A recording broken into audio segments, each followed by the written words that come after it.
નમસ્કાર, આપ જોઈ રહ્યા છો સ્પાર્ક ટુડે ન્યૂઝ। નગર સેવિકા સંગીતાબેન ચોકસીએ વિનાયક હુડાના બાળકો સાથે હોળી ધૂળેટીની ઉજવણી કરી।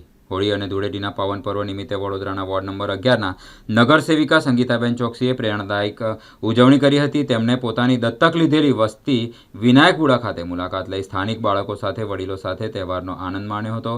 આ પ્રસંગે તેમણે જણાવ્યું હતું કે હોળી એ અસુરી શક્તિ પર દૈવી શક્તિના વિજયનું પ્રતીક છે।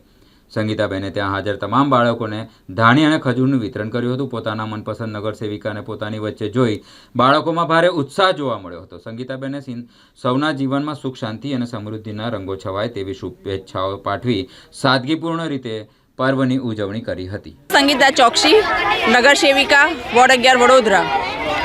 હોળીના આ પાવન પર્વની સૌને હું ખૂબ ખૂબ શુભકામનાઓ પાઠવું છું।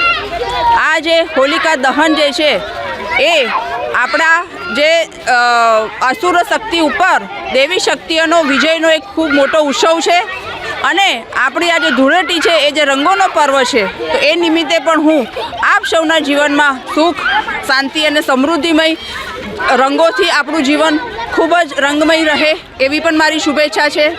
હું દર વર્ષે મારે જે આ મારા જ વિસ્તારની દત્તક લીધેલી મારી જે વિનાયક હુડા છે એમાં હું બાળકો અને મોટાઓને બધા સાથે હું આ હોળીનો પર્વ કાયમ માટે મનાવું છું અને આજે પણ મેં આ બધા બાળકોને સૌની સાથે હોળીનો પર્વ મનાવીને સૌને ધાણી અને ખજૂરનું વિતરણ કરેલું છે અને બાળકો ખૂબ જ ખુશ છે અને ખૂબ જ ઉત્સાહપૂર્વક આજે એ લોકો આ પર્વને મનાવી રહ્યા છે। આજે કઈ જગ્યાએ હું આ મારું દત્તક લીધેલી વસ્તી છે વિનાયક હુડા ત્યાં આવેલી છું।